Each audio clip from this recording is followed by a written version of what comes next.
Hey guys, स्वागत है आपका सक्सेस अपनेक्स यूट्यूब चैनल पर 5000 plus mechanical engineering objective questions की सीरीज में थ्योरी ऑफ मशीन को डिस्कस करते हैं। हम 6वें लेक्चर तक पहुंच चुके हैं। इससे पहले हम प्रोडक्शन इंजीनियरिंग में मेटल कटिंग और मशीन टूल वाला टॉपिक निपटा चुके हैं। फ्लूइड मैकेनिक्स को कवर कर चुके हैं। अगर आपने वो वीडियोस नहीं देखे तो प्लेलिस्ट में जाके विजिट कीजिए। चैनल को अभी तक सब्सक्राइब नहीं किया है तो अभी इसी वक्त सब्सक्राइब कर लो, बेल आइकन को प्रेस कर लो। वीडियो पसंद आए तो लाइक करना। चलिए आगे बढ़ते हैं।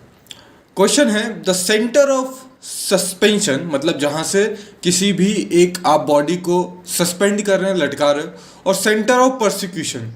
सेंटर ऑफ परसिक्यूशन वो पॉइंट जहां पे अगर हम रिजल्टेंट फोर्स अप्लाई करते हैं तो हिंज के ऊपर कोई भी रिएक्शन नहीं आता, कोई भी फोर्स नहीं आता। आर नॉट इंटरचेंजेबल बोल रहा है।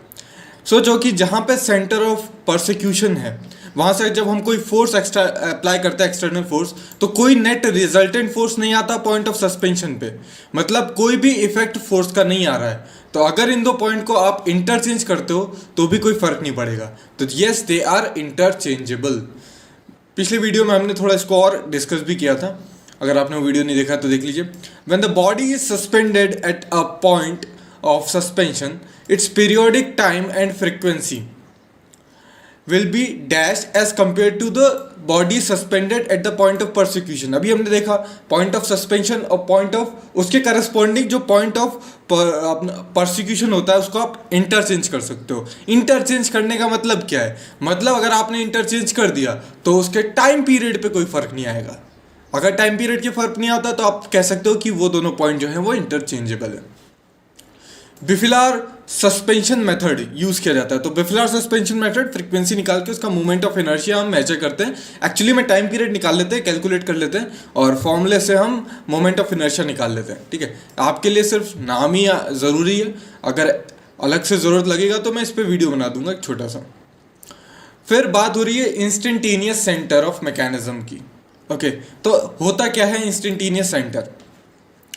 सपोज एक अगर बॉडी है वो इस तरीके से सर्कुलर पाथ में घूम रही है, तो अगर आप सेंटर पे बैठ के इस बॉडी को ऑब्जर्व करेंगे तो आपको इसका प्योर रोटेशनल मोशन देखने को मिलेगा।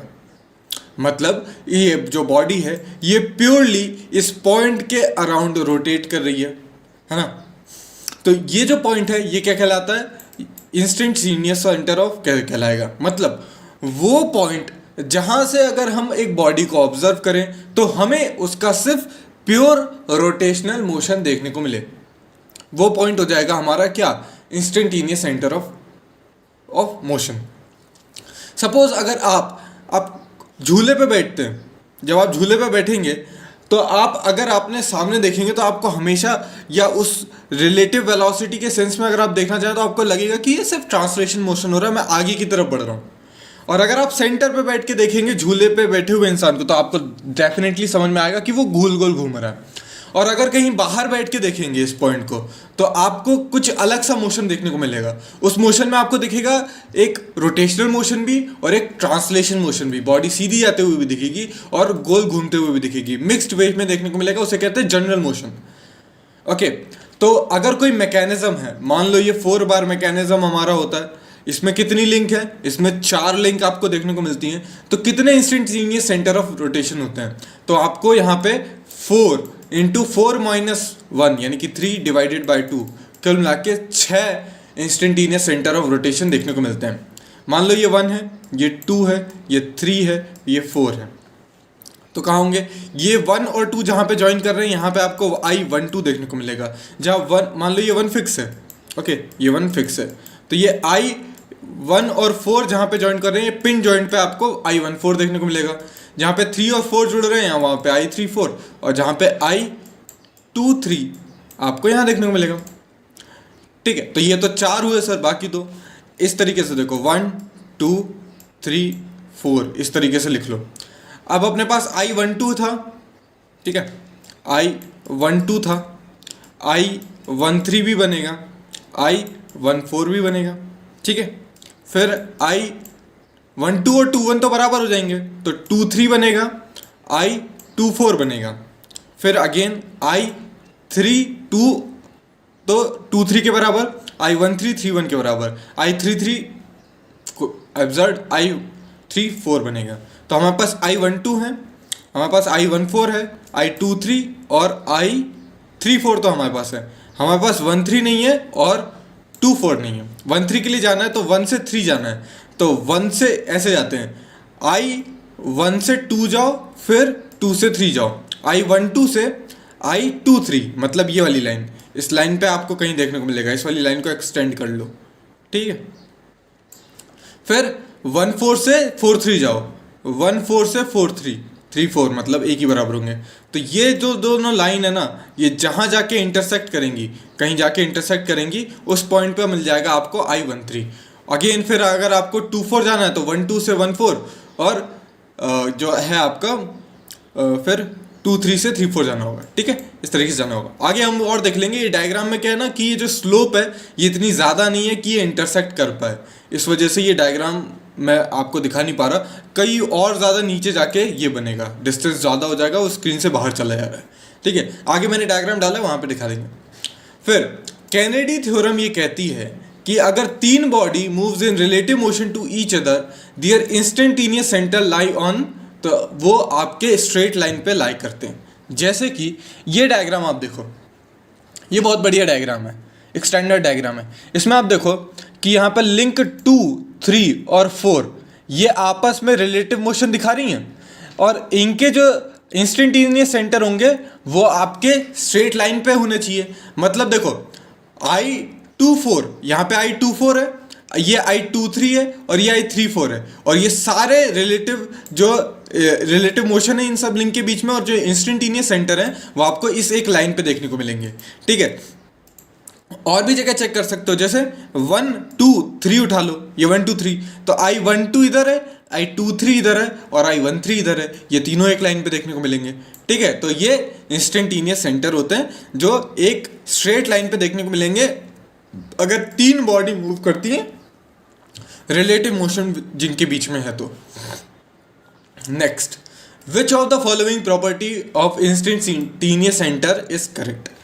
एक रिजिड लिंक रोटेट कर रही है the instantaneous relative to other link, तो जो the instantaneous centre for the configuration of the mechanism considered.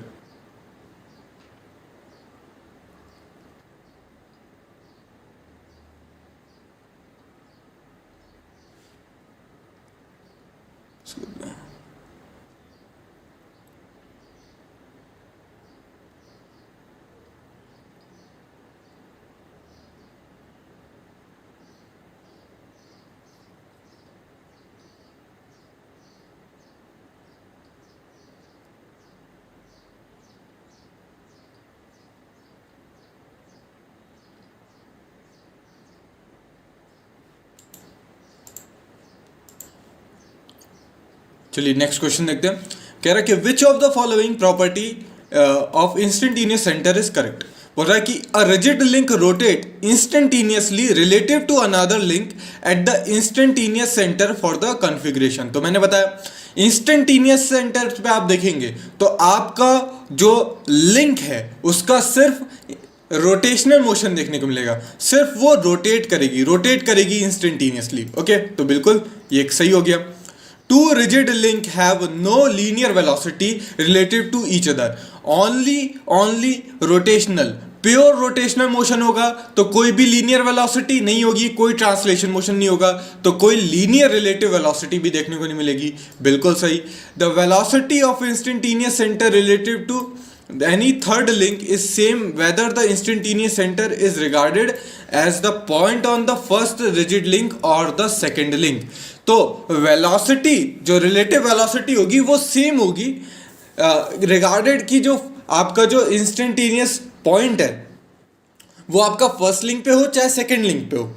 आपको देखो समझो, जब इंस्टेंटेनियस सेंटर पे बैठ के आपको प्योर रोटेशनल मोशन दिख रहा है तो वो पॉइंट कहीं पे भी हो, पर उससे वेलोसिटी देखनी है। मान लो ये पॉइंट घूम रहा है, ये पॉइंट अगर मान लो एक बॉडी है जो रोटेशनल मोशन में घूम रही थी, ठीक है, यहाँ से, तो अगर उसकी वेलोसिटी निकालनी है तो क्या लिखोगे, v is equal to omega R. अब ये पॉइंट कहीं पे भी हो, वेलोसिटी क्या होगी, v is equal to omega r ही होगी हमेशा। तो ये सारे ही ऑप्शंस करेक्ट होंगे। The magnitude of the velocity at a point on a rigid link, तो वो जो होती है वो मैंने बताया आपको, v इज इक्वल टू क्या लिखते हैं, ओमेगा आर लिखते हैं। ओमेगा क्या होता है, एंगुलर वेलोसिटी, और आर होता है perpendicular distance between point and the axis of rotation, or sorry instantaneous centre of rotation. तो जो इंस्टेंटेनियस सेंटर ऑफ रोटेशन से एक एक्सेस पास होगी ना, उससे परपेंडिकुलर डिस्टेंस होगा पॉइंट का, ठीक है। तो directly proportional to distance from the point of the instantaneous centre and is perpendicular to the line joining. और यहां से अगर आप मान लो, जैसे इधर ही दिखा देता हूं, एक बॉडी थी सर्कुलर पाथ में घूम रही थी, ये आई उसका इंस्टेंटेनियस सेंटर था। इसकी वेलोसिटी अगर मैं पूछूं तो क्या होगी, अगर ये लिंक इस तरीके से घूम रही है ओमेगा, तो ये इस डायरेक्शन में होगी v, और यहाँ पे क्या बनेगा, 90 डिग्री का एंगल बनेगा। तो ये जो लाइन है, मान लो ये ए पॉइंट पे एक पॉइंट था ए और ओ, तो ओ ए के परपेंडिकुलर डायरेक्शन में होगी, ठीक है, ओ ए से परपेंडिकुलर होगी, और क्या होगी, omega into R, directly proportional होगी डिस्टेंस जितना होगा उससे, ये आर डिस्टेंस हो जाएगा, ठीक है। फिर इंस्टेंटेनियस सेंटर के टाइप कौन से होते हैं, तो यहाँ पे आप देख सकते हो ये 6 इंस्टेंटेनियस सेंटर हैं, ठीक है। अब आप देखो टाइप के बारे में अगर मैं बात करूं तो 3 टाइप के आपको देखने को मिलेंगे। एक होते हैं fixed instantaneous centre of rotation. देखो अगर आप देखोगे ध्यान से, तो जो फिक्स्ड लिंक पे, ये लिंक 1 फिक्स्ड है, तो इस फिक्स्ड लिंक पे जो लाई करेंगे, जैसे I12 और I14, ये हमेशा फिक्स्ड ही रहेंगे। ये अगर ये लिंक यहाँ से इस तरीके से हो जाए, ये थर्ड लिंक थोड़े आगे बढ़ जाए, और ये छोटी वाली लिंक, ये जो CD लिंक है वो इस तरीके से हो जाए, मतलब अब ये ऐसी बन जाए, ये A है, ये मान लो B है, ये आपका C है, इस तरीके से हो जाए, तो भी I14 I12 यहीं के यहीं रहेंगे। ओके, तो ये हो जाएंगे फिक्स्ड इंस्टेंटेनियस सेंटर, इनकी जो पोजीशन है वो फिक्स्ड ही रहेगी। नेक्स्ट, यहाँ पे आप देख रहे हो I23 और I34। अब यहाँ ये ब्लू वाले केस में यहाँ पे थे, और ये जब आगे बढ़ जाएगा तो ये यहाँ कहीं आ जाएगा I34 और यहाँ कहीं आ जाएगा I23। अब इनकी पोजीशन तो चेंज हो गई है, पर है तो ये इसी जॉइंट पर, मतलब इनकी पोजीशन तो चेंज हो गई है। व्हेन द जो इंस्टेंटेनियस सेंटर हैं वो मूव कर गए हैं, मूव करेंगे जैसे मैकेनिज्म मूव करेगा, पर रहेंगे हमेशा जॉइंट पर, तो इन्हें कहते हैं permanent instantaneous centre. Okay, move तो करेंगे पर रहेंगे जॉइंट पर ही। और फिर आप आखिरी में इन दोनों की तरफ देखो, जब ये लिंक कुछ इस तरीके से आगे बढ़ जाएगी और ये कहीं यहाँ पहुँच जाएगी, तो आप, या फिर इस तरीके से बनाता हूँ, ये लिंक यहाँ पहुँच गई, ये पॉइंट यहाँ आ गया। अब देखो, अब ये जो पॉइंट होगा ना, वो इसको एक्सटेंड करोगे तो कहीं हो सकता है यहाँ आ जाए। अब ये मूव भी कर गया और ये जॉइंट पे भी नहीं है, ऐसे को कहते हैं नाइदर फिक्स्ड नॉर परमानेंट। ये ऊपर वाला कहाँ जाएगा, ये ऊपर वाला इस लाइन को एक्सटेंड करो, और ये इस लाइन को आप एक्सटेंड करो, ये जहाँ पे मीट करेंगी, ये जहाँ पे मीट करेंगी इस तरीके से, वो आपका I34 हो जाएगा, ठीक है। In a mechanism fixed instantaneous centre कौन से होते हैं, फिक्स जो होते हैं वो हमेशा अपनी जगह पे ही रहेंगे, मैकेनिज्म मूव करें उनको कोई फर्क नहीं पड़ता। फिर परमानेंट वाले कौन से होते हैं, जो मूव तो करते हैं पर जॉइंट पे ही रहेंगे, joint are permanent in nature, permanent में परमानेंटली जॉइंट पे ही रहेंगे, जॉइंट मूव कर सकता है, जो कॉन्फ़िगरेशन के साथ वेरी कर जाएंगे, जॉइंट पे भी नहीं है, उनको कहेंगे neither fixed nor permanent instantaneous centre of rotation. I hope आपको क्लियर हो गया होगा, ठीक है। अब मान लो एक लिंक इस तरीके से, दूसरी लिंक इस तरीके से, और यहाँ से ये इनके बीच में पिन जॉइंट है, मतलब ये लिंक इस तरीके से घूम सकती है, इधर घूम सकती है, तो इनका इंस्टेंटेनियस सेंटर ऑफ रोटेशन इस पिन जॉइंट पे होगा, ठीक है, पिन जॉइंट पे देखने को मिलेगा। अगर एक मान लो इस तरीके से एक सिलेंडर है या स्फीयर है या कोई डिस्क है, वो रोल कर रही है प्योर रोलिंग में, मतलब यहाँ पे स्लिप नहीं हो रहा, तो इसका instantaneous centre point of contact पे आएगा। ऑन द अदर हैंड, अगर एक इस तरीके से बॉडी होती, प्रिज्मेटिक बॉडी होती जो इस फिक्स पर स्लाइड कर रही होती, तो इसका इंस्टेंटेनियस सेंटर इस नॉर्मल एक्सिस पे, इस परपेंडिकुलर एक्सिस पे कहीं भी आ जाता। ओके, अभी तक ये जो सरफेस थी ये आपकी एक स्ट्रेट परफेक्टली आपकी स्ट्रेट प्लेन टाइप की सरफेस थी, ठीक है। अगर ये कर्व्ड सरफेस हो तो उसमें अगर बॉडी स्लाइड करे तो फिर कहाँ आएगा भाई, इसके परपेंडिकुलर था तो इसके परपेंडिकुलर एक लाइन जाएगी, उस पे आएगा। यहाँ पे अगर होगा तो इसके परपेंडिकुलर एक लाइन जाएगी, और ये सारी पॉइंट लाइंस एक पॉइंट पे जाके इंटरसेक्ट कर जाती हैं, और उस पॉइंट को आप क्या कह देते हो, उस पॉइंट को आप कह देते हो सेंटर ऑफ, इसका सेंटर ऑफ कर्वेचर कह दोगे, सेंटर ऑफ कर्वेचर, ठीक है। अगर स्लाइडर एक फिक्स लिंक पे मूव कर रहा है और वो इन्फिनिटी पे लाई कर रहा है, मैंने बोला ये जो परपेंडिकुलर लाइन है इस पे लाई करेगा कहीं इन्फिनिटी पे जाके, ठीक है, शायद इन्फिनिटी वाला वर्ड में मिस आउट कर जाऊंगा, तो इन्फिनिटी पे जाके लाई करेगी, है ना। जब स्लाइड कर रहा है तो स्लाइड कर रहा है तो इन्फिनिटी पर जाके लाइन करेगी, पर वो इन्फिनिटी पे पॉइंट जो होगा वो इस लाइन इससे परपेंडिकुलर इस परपेंडिकुलर लाइन पे ही होगा, ठीक है। तो किस केस में होता है, स्ट्रेट सरफेस में, ठीक है। और अगर स्लाइडर मूव कर रहा है विद अ फिक्स लिंक और कर्व सरफेस के ऊपर, तो वो जो उसका इंस्टेंटेनियस सेंटर है वो आपका सेंटर ऑफ कर्वेचर पे लाई करता है। देख लिया हमने, slider move along a fix link having constant radius of curvature will have it's instantaneous centre कहाँ पे होगा, सेंटर ऑफ सर्कल पे हो जाएगा। मान लो भैया इसका अगर एक सर्कुलर इस तरीके से थी तो इसका सेंटर ऑफ कर्वेचर क्या होगा, इसका सेंटर होगा, इसका सेंटर ऑफ कर्वेचर, ठीक है। फिर the instantaneous centre of a rigid thin disc rolling, कोई भी अगर डिस्क रोल कर रही है तो रोल करते हुए पॉइंट ऑफ कांटेक्ट पे आपको इंस्टेंटेनियस सेंटर देखने को मिलता है। रिलेटिव वेलोसिटी, मान लो ये यहाँ पे एक पिन जॉइंट है, इस पे एक लिंक है, इस पे दो पॉइंट है, एक पॉइंट है ए, एक पॉइंट है बी ए, और मान लो ये लिंक जो है ये ओमेगा वेलोसिटी से इस तरीके से घूम रही है। ए की वेलोसिटी क्या होगी, ए की वेलोसिटी इधर इस डायरेक्शन में होगी, इस ओ ये पॉइंट ओ है तो ओ ए से परपेंडिकुलर डायरेक्शन में होगी वी ए बोलूंगा, और कितने के बराबर होगी, ओमेगा इनटू ओ ए। ओ से ए की दूरी जितनी भी होगी उसको मल्टीप्लाई कर दो ओमेगा के साथ, ये वी बी मिलेगी मुझे। इस लाइन से ओ बी लाइन से परपेंडिकुलर मुझे वी बी मिलेगी, वी बी की वैल्यू कितनी होगी, ओमेगा इंटू कितना ओ बी, समझ में आएगी नहीं। अब रिलेटिव वेलोसिटी पूछ रहा है, velocity A with respect to B, यानी कि velocity of A minus velocity of B, यानी कि omega O A minus omega O B. Omega में कॉमन निकाल लेता हूं, आ जाएगा ओ ए माइनस ओ बी। ओ ए ये वाला डिस्टेंस था, ये वाला डिस्टेंस था ओ ए, और उसमें से ये वाला डिस्टेंस ओ बी था, ठीक है।